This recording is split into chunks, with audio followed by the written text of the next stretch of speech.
Bien, mis hermanos, la semana pasada comenzamos a ver este tema de preparándonos para oír a Dios. Y en cuanto a lo que queremos, a lo que continúa, quisiéramos darles un panorama general. Comenzamos a ver, y digo comenzamos a ver porque pienso repetir algo de lo último que vimos en la clase anterior. ¿Por qué leo la Biblia? Hoy vamos a ver para qué leo la Biblia. Si nos da tiempo, veremos por qué debo leer la Biblia todos los días y cuál es la actitud que debemos tener al acercarnos a la palabra de Dios para oír su voz. Y también ver que el tiempo devocional, el tiempo de comunión con Dios es una cita. Cuando usted hace una cita, usted se ocupa de estar a tiempo y en el lugar indicado. Entonces, estaremos viendo estas cosas.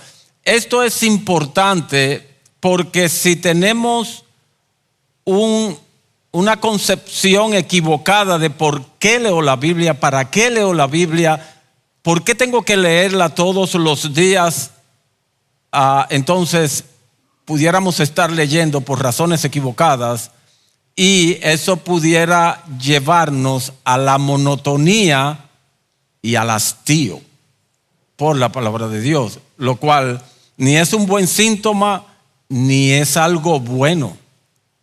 Uno de los profetas se queja de que el pueblo llegó a tener hastío por la palabra de Dios y eso trajo consecuencias.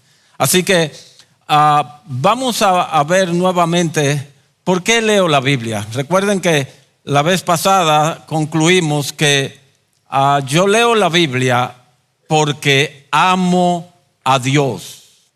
Vimos en Deuteronomio capítulo 6, versículos 5 y 6, amarás al Señor tu Dios con todo tu corazón, con toda tu alma y con toda tu fuerza.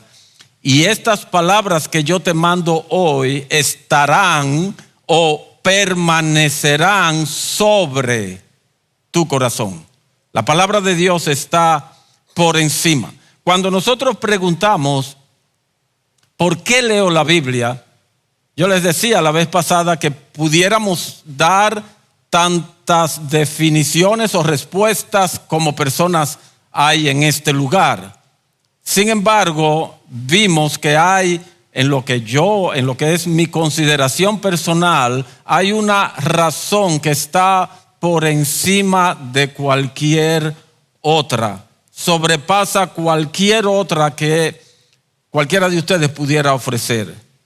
La lectura de la Biblia está directa e inseparablemente relacionada con el cumplimiento del primer mandamiento de la ley de Dios. Lo primero que Dios dice es: ámame a mí con todo tu corazón, con toda tu alma y con toda tu fuerza. Entonces, vimos esta gráfica, o yo creo que no vimos esa gráfica, yo traté de explicarlo. Pero ustedes ven el lugar donde está la palabra. La palabra está sobre mi corazón. Y mi corazón es mi intelecto, mis emociones o sentimientos, mi voluntad, mis hechos, mi conducta y mi conciencia. Eso es lo que yo soy. Una palabra, digamos que más actualizada en nuestro lenguaje y en nuestro mundo, en sustitución de corazón, sería personalidad.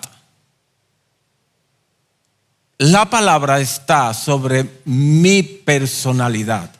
Yo soy lo que pienso, yo soy lo que siento, yo soy lo que dicen mis hechos, yo soy lo que me dicta mi conciencia. Y lo que Dios está diciendo en Deuteronomio 6, 5 y 6 es que la palabra debe ejercer una total y absoluta incidencia sobre mi personalidad. La palabra tiene que transformar mi manera de pensar, mi manera de sentir o expresar mis emociones, mi manera de actuar, y debe normar mi conciencia. Debe decirle a mi conciencia, debe enseñarle a mi conciencia, esto sí, esto no.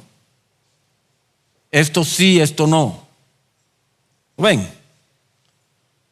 Dice en Juan 14:21, que fue uno de los textos que también citamos la vez pasada, el que tiene mis mandamientos y los guarda, ese es el que me ama. Y vimos esta gráfica, que yo le llamo la gráfica del Mercedes-Benz, porque se parece al símbolo.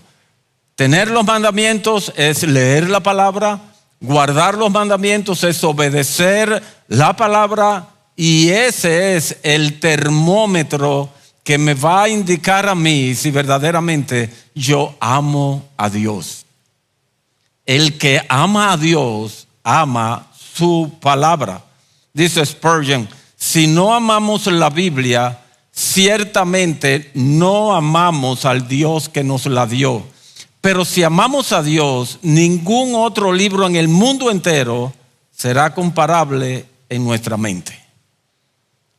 Si amo a Dios, si digo que amo a Dios, debo amar su palabra. Ahora, Pablo dice, el que no amare al Señor Jesucristo sea anatema. Se supone que para nosotros como cristianos no es opcional en ninguna manera amar a Dios. Se supone que todo el que está aquí, que profesa fe, debe afirmar que ama a Dios. Bueno, pues si tú afirmas que amas a Dios, debes también afirmar que amas su palabra. Pero si tú afirmas que amas su palabra, entonces tú tienes que tener los mandamientos y tú tienes que obedecerlos. Esa es la evidencia. Ese es el medio de contraste. Si nos hicieran una radiografía del alma para ver si amamos a Dios, deben encontrar allí palabra y obediencia, necesariamente. Dice Juan Carlos Ray que debemos debemos leer nuestras Biblias como hombres que cavan en busca de un tesoro escondido. La palabra de Dios no es cualquier cosa. Como dijo Spurgeon, ningún otro libro es comparable en nuestra mente. Nada es más beneficioso, más deseable, más valioso, más precioso en nuestros corazones que la palabra de Dios. Tener algo por encima de la palabra de Dios es tener algo por encima de Dios mismo. Necesariamente. En conclusión, mis hermanos, leer la Biblia es algo que todo cristiano debe procurar hacer porque ama a Dios y busca crecer en ese amor. Ahora bien, es necesario, por causa de, aquí deben haber personas, nuevos creyentes y también personas bien avanzadas en años en la fe. Fíjense bien que dije años en la fe, para que no vayan a pensar otra cosa. La lectura de la Biblia, el amor por Dios y su palabra admite desarrollo, admite crecimiento. Es por eso que el apóstol Pedro en su segunda carta, capítulo 3, versículo 18, él dice, creced en la gracia y el conocimiento de nuestro Señor y Salvador Jesucristo. Crecemos en eso. Toda nuestra vida cristiana es un constante crecimiento en amar a Dios y su palabra. Así que la emocionante aventura de conocer y entender a Dios inicia como un deber que es impuesto a todo creyente. Amarás al Señor tu Dios. Eso es un mandamiento. Y yo tengo que ocuparme de una manera expresa, deliberada, en amar a Dios. Yo tengo que hacer eso. En 1 Corintios 9:16, Pablo dice que le es obligatorio, que él siente que es obligatorio para él predicar el evangelio. Y luego él dice, y ay de mí si no predico el evangelio. Pues ese mismo sentir de Pablo podemos nosotros trasladarlo al tema de la lectura de la palabra. Ay de mí si no leyera la palabra de Dios, si no amara a Dios. Ahora bien, el cumplimiento del deber con el paso del tiempo debe ir dando lugar al deleite, al deseo de conocer más a Dios. Dice el salmista, oh, cuánto amo yo tu ley. Todo el día es en ella mi meditación. No es que el salmista leía la Biblia de 6 de la mañana a 10 de la noche. Es que como la palabra estaba sobre su corazón, él constantemente en su diario vivir relacionaba todos los eventos que ocurrían en su diario vivir, perdonen la repetición, con la palabra de Dios, con los mandamientos de Dios. El Salmo 119 es maravilloso para esto. Nosotros vemos al salmista allí en diversas situaciones de la vida y constantemente él dice, está pasando esto en mi vida, pero yo medito en tus mandamientos. Pero yo guardo tus mandamientos. Y así podemos ver qué es lo que significa que los mandamientos de Dios, que yo medito todo el día en los mandamientos de Dios. Es que no debiera haber nada en nuestro diario vivir que nosotros no podamos relacionar con la palabra de Dios. Siempre debiéramos aprender a pensar conforme a la palabra. ¿Qué hago en esta situación? ¿Qué dice Dios que debo hacer en una situación como esta? ¿Cómo debo manejarme? ¿Qué debo pensar de esto que me está pasando, de aquello que está por venir? ¿Qué debo hacer? Es en ese momento que nosotros podemos comenzar a ver que verdaderamente la palabra de Dios es deleitosa, es dulce, como dice el Salmo 119. Dice en el Salmo 1, versículo 2, algo que veremos más adelante, que la ley de Jehová es su delicia. Y lo que es delicia, yo no sé ustedes, pero lo que para mí es deleitoso, yo lo quiero todos los días. Todos los días. No hay ningún problema para mí en comer mangú de plátano todos los días. Me gusta. Me gusta. Entonces, todo lo anterior debe conducirnos al hecho de que la palabra sea equiparable a la vida misma, tal como lo declaró el Señor Jesucristo citando a Moisés. No solo de pan vivirá el hombre, sino de toda palabra que sale de la boca de Dios. Desde luego, esto será una realidad creciente en la medida que esto esté motivado por el amor. Por eso es que es necesario crecer en amar a Dios. Porque si no, la lectura de la Biblia será un ejercicio vacío, carente de significado. Tiene que estar movido por el amor a aquel que me amó y se entregó a sí mismo por mí.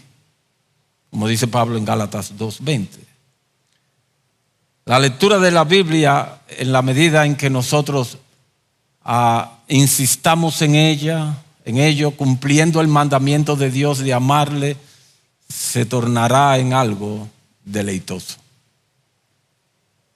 El Señor mismo, por medio de su Espíritu, nos ayudará. Nos ayudará. No nos quepa la menor duda de eso.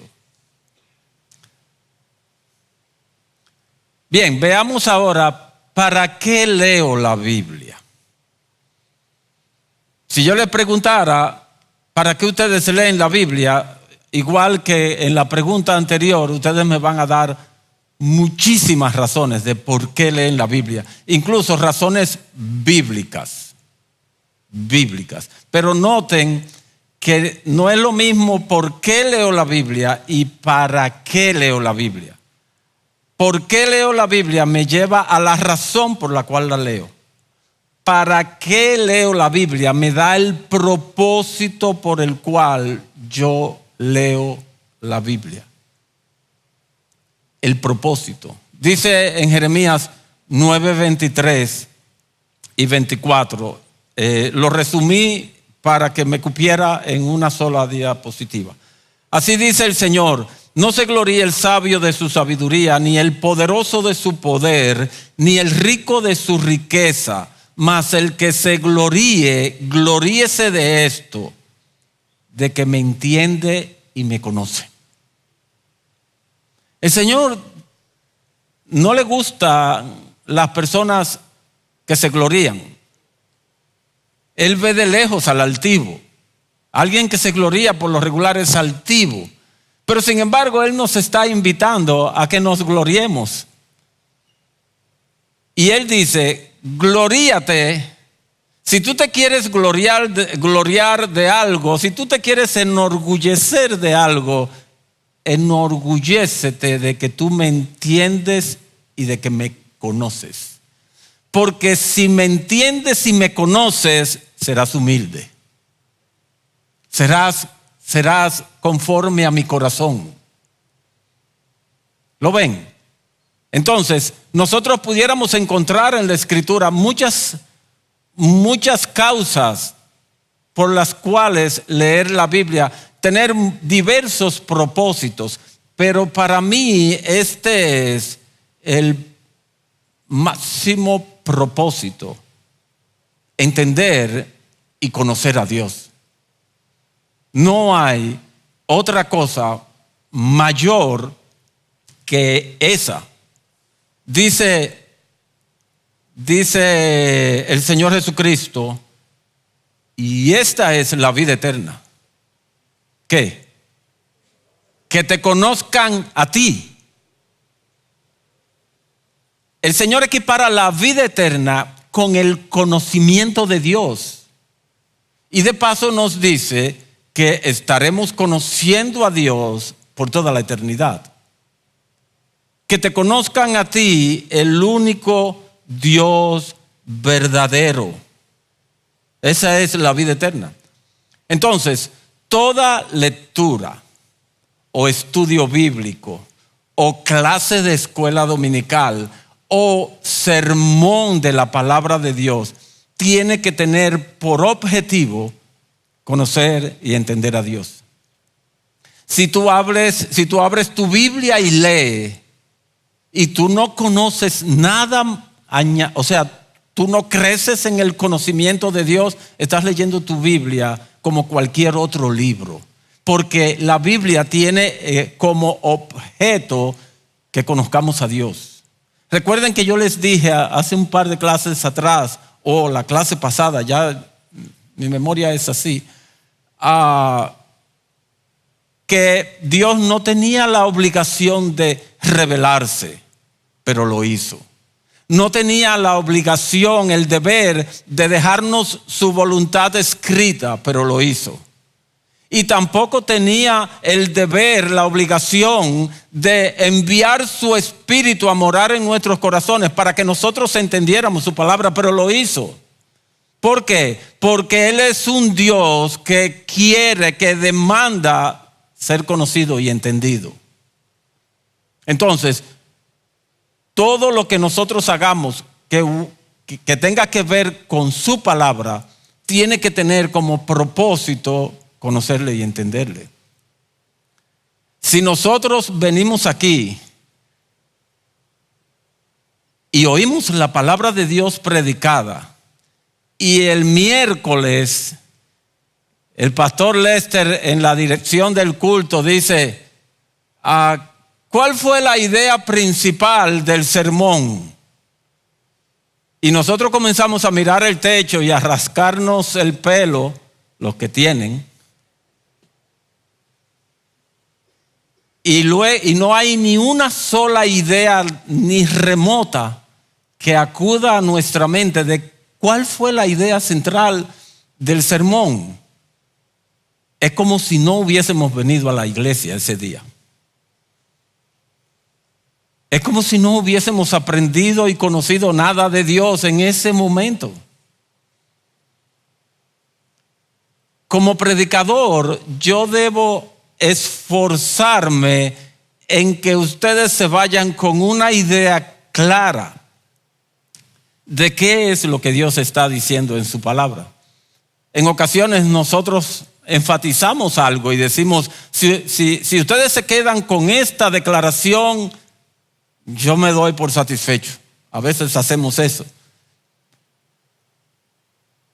Pero como los que ocupan el lugar de simple oyente, como dice Pablo en 1 Corintios 14, debiéramos estar bien atentos para captar qué es lo que Dios quiere que nosotros conozcamos y entendamos de Él en la predicación de la palabra. Si usted tiene que tomar nota, tome notas.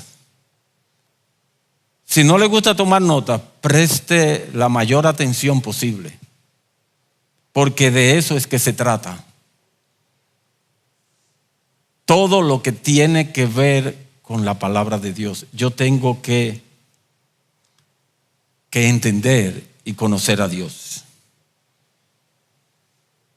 Dice el pastor Miguel Núñez en un libro titulado Siervos para su Gloria: el deseo número 1 de Dios para con sus hijos es que lleguemos a conocerlo cada vez más.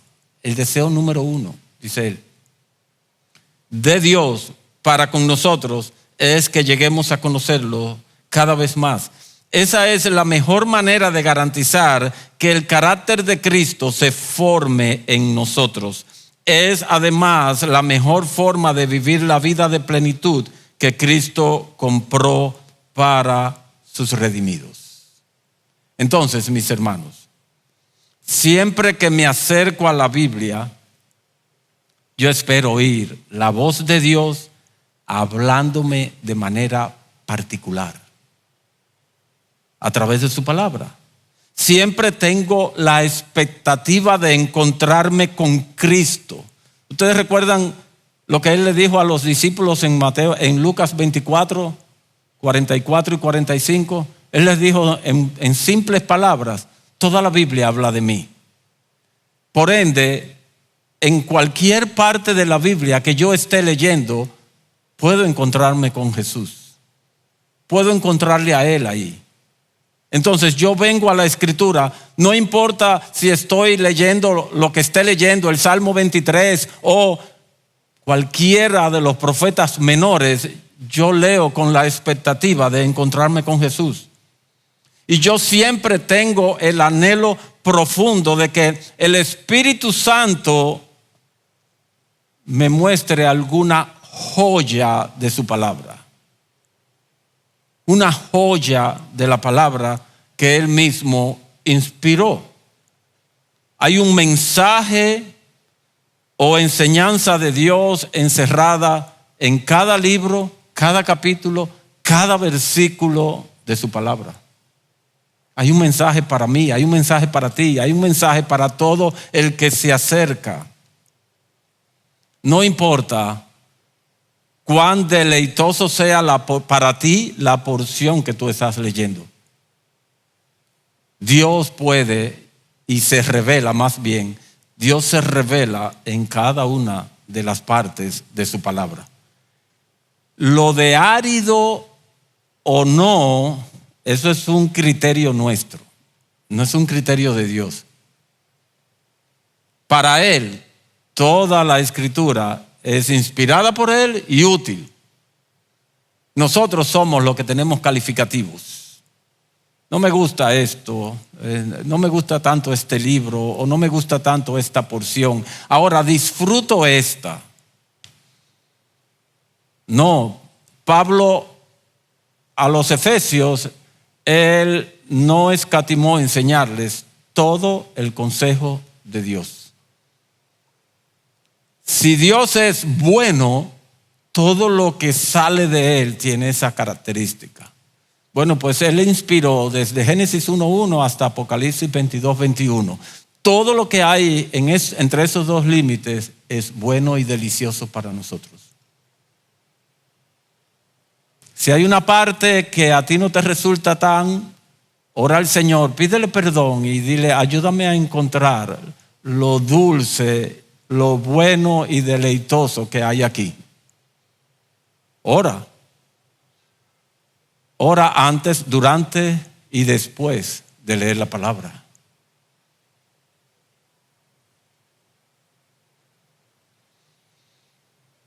Si yo no tengo esa disposición, como les dije hace un rato, la lectura de la palabra se va a tornar difícil para mí.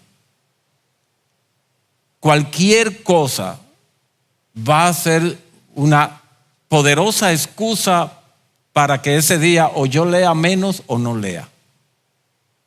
Cualquier cosa. En segundo lugar, ¿para qué leo la Biblia? Para que gobierne mi corazón. Para que gobierne mi corazón. Dice Pablo en Efesios 5:18, no os embriaguéis con vino en lo cual hay disolución. Antes bien, por el contrario, en contraposición a aquello, sed llenos del Espíritu. Pudiéramos decirlo de otra manera. No os embriaguéis con vino en lo cual hay disolución. Antes bien, embriáguense del Espíritu Santo. Llénense del Espíritu Santo. Y la figura que Pablo usa aquí es sumamente interesante. Él está contrastando esa llenura del Espíritu con la llenura y los efectos que causa el alcohol en una persona. Para una persona estar embriagada no basta con ver alcohol, tiene que tomar alcohol.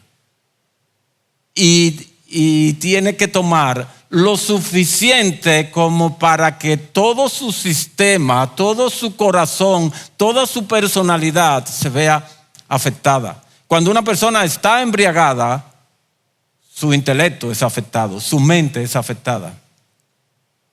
Él no piensa como normalmente piensa. Cuando una persona está bajo los efectos del alcohol,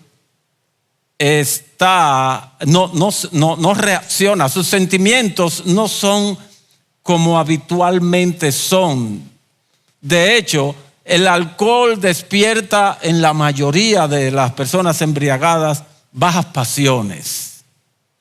Y obviamente su conducta, su forma de conducirse no es la más adecuada.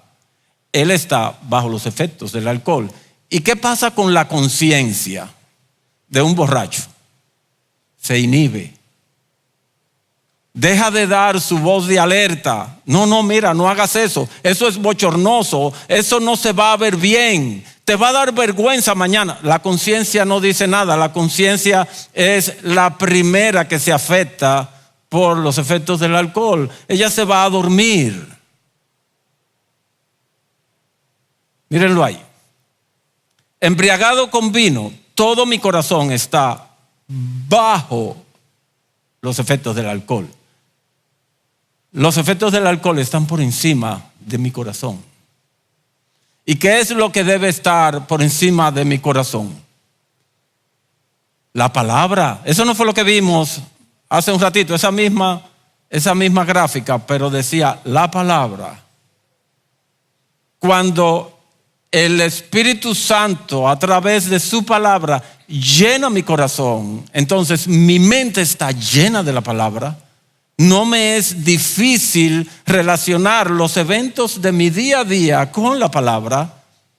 No me es difícil entonces a controlar mis reacciones emocionales conforme a lo que dice la palabra.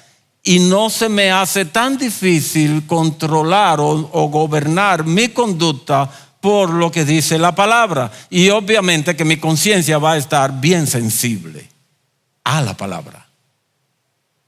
Entonces, ¿para qué yo leo la Biblia? Para que me gobierne. Para que me gobierne. Si tú quieres hacer lo que tú quieres, cuando tú quieres, donde tú quieras, entonces no leas la Biblia. Pero si tú lees la Biblia, tienes que pedirle al Espíritu Santo que gobierne tu vida, tu corazón. Que te ayude a combatir esa rebeldía innata que todos tenemos, con causa o sin ella. Todos somos rebeldes. Todo pecado es rebeldía contra Dios. Debiéramos orar con más frecuencia que la palabra nos domine de tal manera que subyugue esa rebeldía innata que hay en el corazón de cada uno de nosotros. ¿Ven?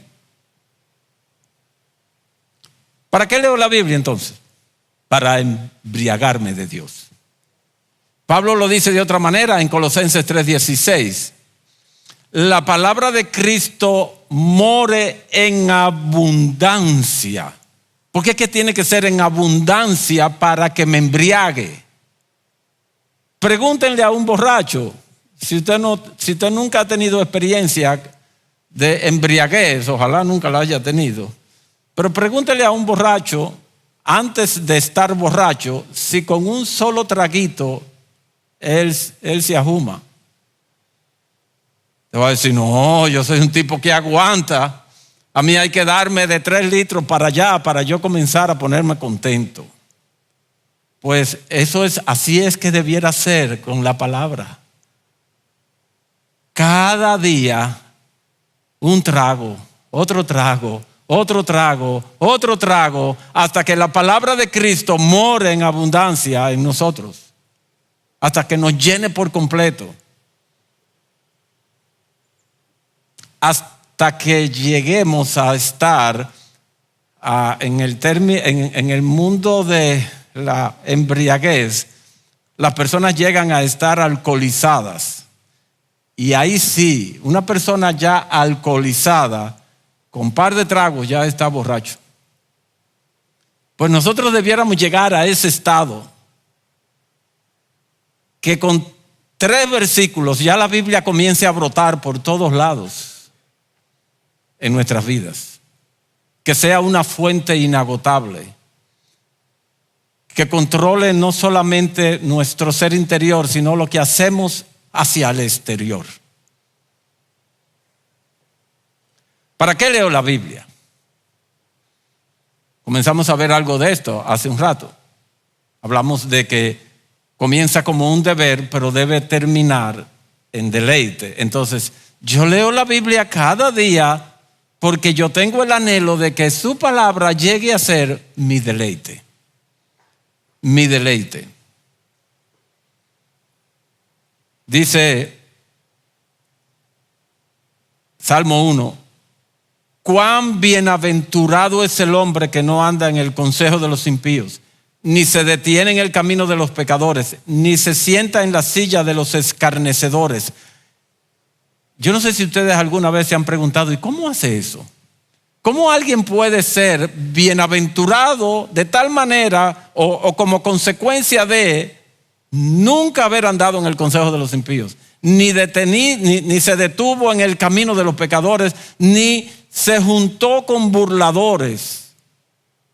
¿Cómo logra eso? Dice, en la ley del Señor está su deleite. Está su deleite. ¿Tú quieres alcanzar esta bienaventuranza? Y no me digas que no. Todos nosotros quisiéramos que se dijera esto de nosotros, que fuéramos realmente bienaventurados, como para no andar en el consejo de los impíos, como para no detenernos a contemplar, a dimensionar, a apreciar el pecado, como para no juntarnos con personas que hacen burla de otros. ¿Cómo logramos eso? A través de la palabra. A través de la palabra. Necesitamos Biblia al punto de que sea nuestro deleite. Nuestro deleite. Eso implica repetición. Repetición. ¿Por qué ustedes creen que a un mexicano no le gusta el mangú? Porque no lo come nunca. Comen tacos. Y nos enseñan a algunos de nosotros a comerlos. Pero no, el mangú no es habitual en ellos. En ellos es habitual el taco. ¿Por qué? Porque lo comen todos los días, igual que nosotros comemos todos los días mangú. Entonces, si yo quiero verdaderamente hallar deleite en la palabra de Dios, yo tengo que comer palabra cada día. Sin embargo, me adelanto a decirles, esa no es la razón por la cual yo debo leer la palabra todos los días. Me ayuda a encontrar deleite, pero hay otra razón más importante y principal para leer la Biblia, que lo veremos un poco más adelante. Entonces, yo persigo que la Biblia sea mi delicia. Mi delicia. Lo que es mi delicia, yo lo quiero todos los días. Todos los días. ¿Para qué leo la Biblia? Para tener comunión con Dios. Él nos dejó ese medio para que nosotros tuviésemos comunión con Él. Génesis 1:26 dice, y dijo Dios, hagamos al hombre a nuestra imagen, conforme a nuestra semejanza. La palabra semejanza significa literalmente comparable a. Es decir, Dios nos hizo comparables a Él, no iguales a Él, sino comparables a Él. Él es amor. Él nos dotó de esa cualidad para que nosotros pudiéramos responder a su amor y para que pudiéramos amarnos los unos a los otros. Él nos hizo a su semejanza. ¿Para qué? Para que pudiéramos tener comunión con Él. En Génesis 2:18 hay una declaración que a mí me llama la atención. No es bueno que el hombre esté solo, le haré ayuda idónea. Pero yo esperaría que en el versículo 19 apareciera Eva. Pero Eva no está en el versículo 19, sino en el 22. En los días del 19 al 21 lo que hay son animales. Animales. Dios formó animales y los trajo a Adán. Y es como si Dios le dijera a Adán, chequea a ver si tú puedes tener comunión con estas criaturas que yo te traigo hoy. Si tú puedes sentarte a razonar con un toro cebú acerca de la grandeza del universo, de la grandeza del Dios que tenemos, del que hizo los cielos y la tierra. La conclusión de Adán es clara. No son ayuda idónea para mí. Pero cuando Dios le trajo a Eva, la conclusión de Adán fue totalmente diferente. Esta sí, Señor. Esta es semejante a mí. tenemos cosas comunes. Somos diferentes y qué bueno que somos diferentes. Pero tenemos cosas que nos hacen semejantes. Con esta sí yo puedo hablar de tu gloria, ensalzarte a ti junto con ella, glorificarte a ti junto con ella. Entonces, Dios nos hizo conforme a su semejanza para que nosotros pudiéramos tener comunión con Él. Él es una persona. Él nos hizo a nosotros personas para que pudiéramos tener comunión con el Dios Altísimo. Mis hermanos, ¿qué tuvo que pasar para que nosotros pudiéramos tener comunión con Dios? Bueno, la segunda persona de la Trinidad decidió voluntariamente atravesar la eternidad, entrar en el tiempo, sujetarse al tiempo, entrar en su creación, vestirse de debilidad, cargar con el pecado nuestro, morir en la cruz, resucitar, ascender a los cielos, enviar su Espíritu para que nosotros pudiéramos tener comunión con Él. El autor de Hebreos dice y se queja de qué sería de aquellos que desprecian una salvación tan grande.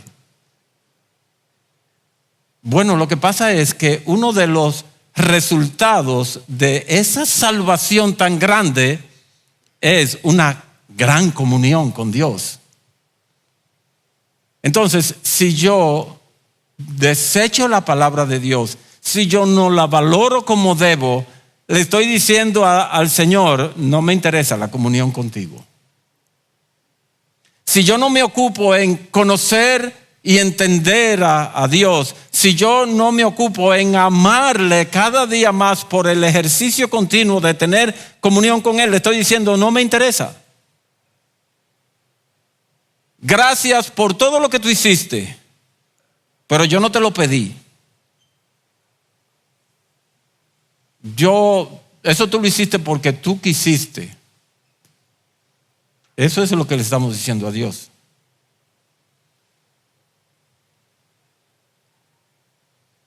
Miren lo que dice el apóstol Juan en su primera carta, versículo 3. Lo que hemos visto y oído, les proclamamos también a ustedes, para que también ustedes tengan comunión con nosotros. Y en verdad, nuestra comunión es con el Padre y con su Hijo Jesucristo. ¿Para qué Juan nos dejó su primera carta? Para que tengamos comunión con el Padre y con su Hijo Jesucristo. ¿Para qué nos fue dada toda la Biblia? Para que tengamos comunión con el Padre y con su Hijo Jesucristo.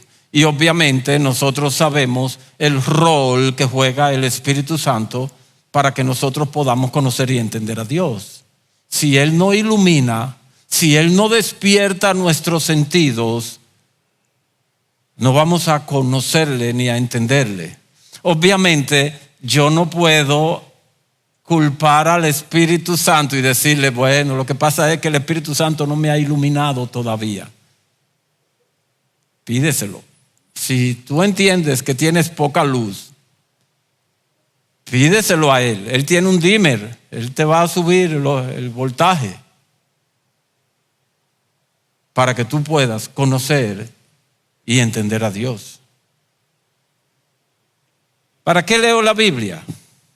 Para crecer en el conocimiento de Cristo. Tal como le cité hace un rato, 2 de Pedro 3:18. Antes bien, crezcan en la gracia y el conocimiento de nuestro Señor y Salvador Jesucristo. Toda la Escritura nos habla de Cristo. Como Él bien enseñó en Lucas 24:44. Bueno, pues yo tengo que conocerle a través de toda la Escritura. Mis hermanos, en ocasiones, cuando hago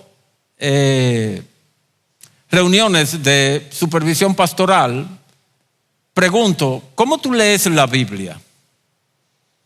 Y créanme, yo he oído desde aquí hasta aquí de cómo ustedes leen la Biblia, algunos de ustedes, los que yo he entrevistado.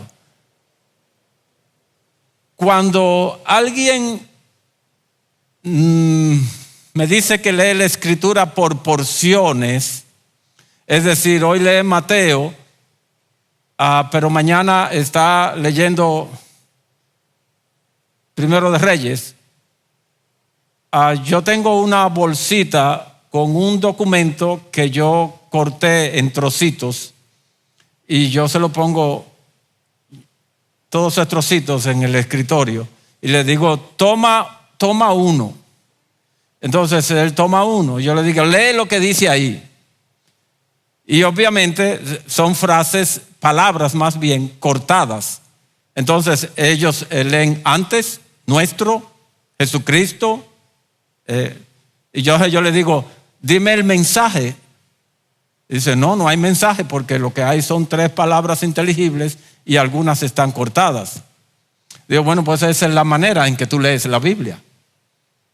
Si tú no lees todo el consejo de Dios, tú estás leyendo la Biblia de esa manera, como si estuviera cortada en pedacitos y tú estuvieras leyendo un pedacito. Hay otros que su devocional es un devocional que reciben por WhatsApp. Esa es toda la palabra que leen y a la que se exponen en todo el día. Tienen un versículo arriba y tienen una meditación bien, pero no van a la Escritura. Los devocionales que se reciben por WhatsApp deben ser o el aperitivo o una picadera que yo me voy a comer un poquito más tarde, que yo voy a escuchar mientras voy en mi vehículo hacia el trabajo o algo por el estilo, pero definitivamente que no puede ser el plato fuerte. El plato fuerte tiene que ser la Escritura, leída sistemáticamente. Mi forma favorita de leer la Escritura es de Génesis a Apocalipsis. Yo no digo que es la forma. Usted puede leer, hay formas de leer la Escritura que no necesariamente sea corrido, pero por lo menos usted tiene que exponerse a todo el consejo de Dios. A todo el consejo de Dios. Beba de la fuente. Beba de la fuente. Miren esta cita, no recuerdo de quién. Siempre que vemos a Jesús en acción, debemos detenernos y hacer una pausa para aprender lo que Él está haciendo. Debemos ver cómo Él interactúa con las personas. ¿Cómo hace Él que las personas salgan de su cascarón? ¿Qué clase de preguntas hace? ¿Cómo sabe Él cuándo detenerse, hacer una pausa y amar? ¿Cómo equilibra Él la gracia y la verdad? Nosotros debiéramos detenernos, sobre todo cuando leemos los evangelios, y ver a Jesús en acción. ¿Qué hace cuando ve a alguien en necesidad? ¿Cómo Él se compadece de las personas? ¿Cómo Él les atiende? Verificar si Él es alguien distante o cercano. Si Él es distante, entonces tú puedes ser distante. Pero si Él es cercano y tú tienes el sobrenombre de cristiano, tú tienes que ser cercano. Así de simple. Esa es nuestra próxima clase. Eso no va a dar el tiempo para eso.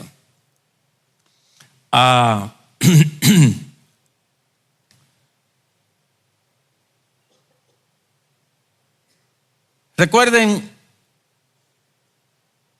algunas cosas con respecto a este punto de crecer en el conocimiento de Dios. Pablo dice en Romanos 15:14, porque las cosas que se escribieron antes para nuestra enseñanza se escribieron. Es decir, todo el Antiguo Testamento se escribió para nosotros. Eso viene a combatir a aquellos creyentes que en su lectura prefieren el Nuevo Testamento por encima de todo el resto de la palabra de Dios.